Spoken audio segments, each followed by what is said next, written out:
भारत सरकार का जितना धन है वो किसमें है? नेता खुदे बदनाम है, तुम हमको पहचाना कहाँ रहे हो? पूरे भारत का पैसा हम ही रखेंगे, देंगे 1 रुपया नहीं लेंगे आप। ये केवल सरकार को पैसा देता है। बंद होने से पहले रिपोर्ट चाहिए आरबीआई को, कहा गया बर्बाद कर देंगे हम तुमको यहाँ से, जो हमारा रिपोर्ट नहीं देगा अगले दिन मार देंगे ताला हम यहाँ पर। बर्बाद करने में तो हम माहिर है। पेटीएम को देखे डुबा दिए। अब जैसे फरवरी आ रहा है, बजट आएगा, ये जितना पैसा में से कुछ नहीं बचता है। रीजन क्या है?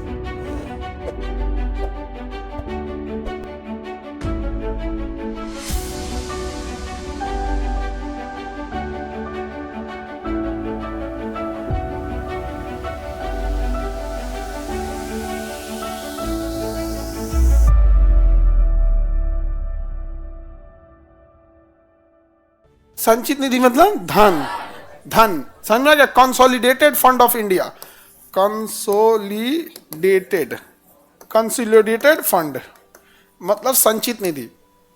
देश का सारा पैसा क्या कहलाता है? संचित निधि, संचित निधि। अब जैसे देखिए, जो भी कंपनी होगी उसका एक मेन फंड होगा, जैसे टाटा का एक मेन फंड होगा, वहीं पे पैसा रखा रहता होगा। समझ में आ गया कि नहीं आ गया? रिलायंस का एक मेन फंड ऑफिस होगा, उसका पैसा रखा होता है। जैसे हम लोग की कंपनी, हम लोग के भी केजीएस का एक मेन अकाउंट फंड होगा जहां सारा पैसा आता होगा।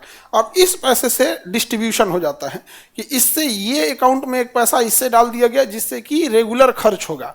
समझा गया? बेंच कुर्सी ये सब टूट गया, इसको इसी में से एक फंड बना दिया जाएगा जिसमें सैलरी जाएगी।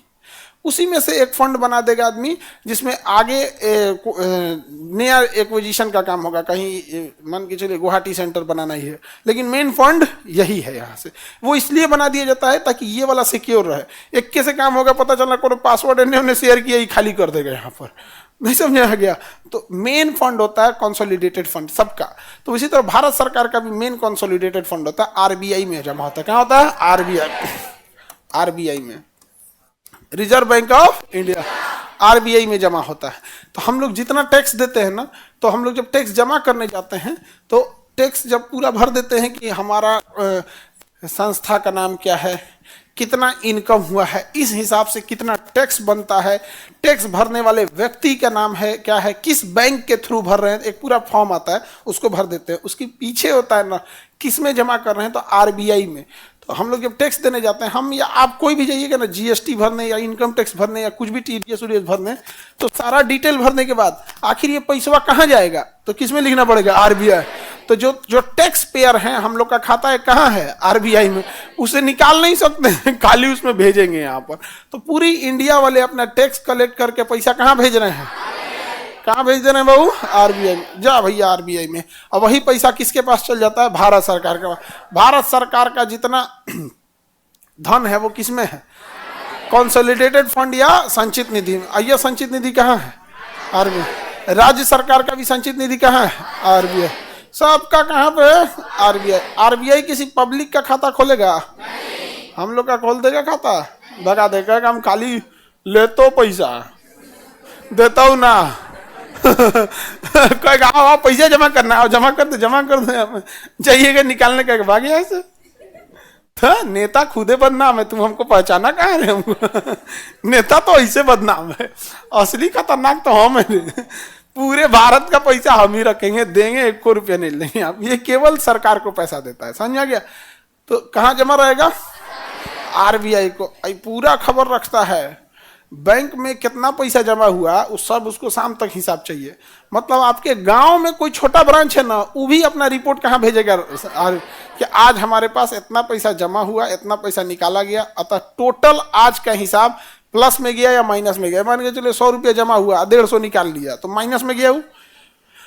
हर ब्रांच का, हर बैंक का उसको शाम बंद होने से पहले रिपोर्ट चाहिए आरबीआई को। कहा गया बर्बाद कर देंगे हम तुमको यहाँ से, जो हमारा रिपोर्ट नहीं देगा अगले दिन मार देंगे ताला हम यहाँ पर।